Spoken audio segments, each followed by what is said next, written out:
What we talked about is if I'm on this side, the more that my weight is on this side, I think slightly on this side of his body and on his throat, the better.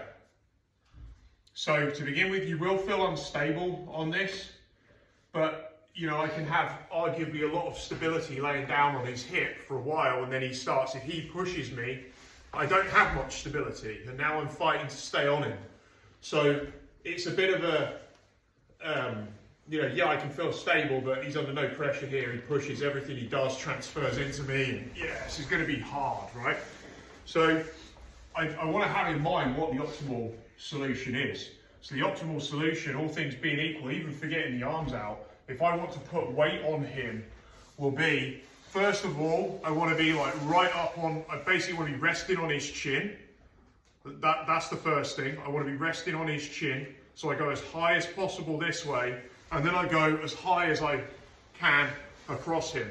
That's going to be my basic, the basic idea, right?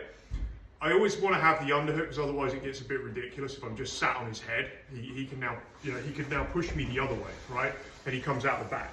So I have to be able to stop him rotating, right? But in terms of like just weight, in terms of me just laying there, that's the worst possible position for him, is me laying on his throat, on this side, with, I think, my legs in a pyramid.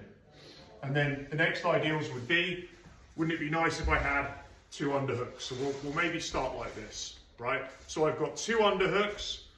My rib cage is now touching Pete's chin, right? I'm going to go a bit further up here. Yeah, and I'm going to let my head sag. And this is just going to be our starting position. My knee's now coming off the mat. My elbow, if I can, I'll take it off the mat. If he puts it on the mat, that's fine. And I'm going to start playing with having this box situation. Here, I can be here. I can be back a bit further without, I always still keep my weight on his chin or his throat, preferably if he turns, that's better still. But I'm either here or I'm here. Yeah, notice how there's no space, and all my weight is on Pete. Yeah, so you can start here if you want, you can start here. But I'm touching his chin, I'm as high as I can get across, yeah, and from here he's just going to start pushing me.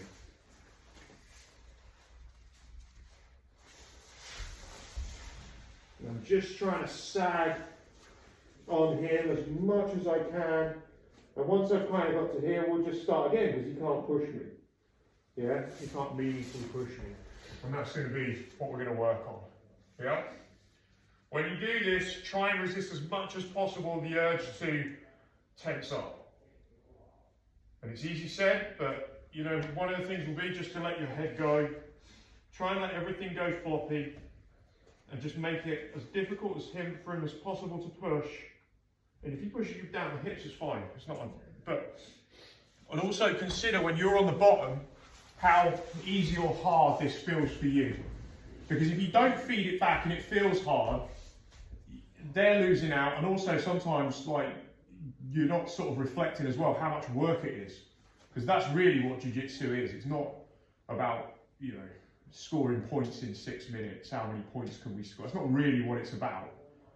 It's really about not using any effort at all, and just structurally taking all the tension out of your body and making life as difficult as possible for them. So they're having to put all the tension in, they're having to go rigid, their breathing's having to get harder, and you're not doing anything. Yeah? So let's get a partner, let's give this a go.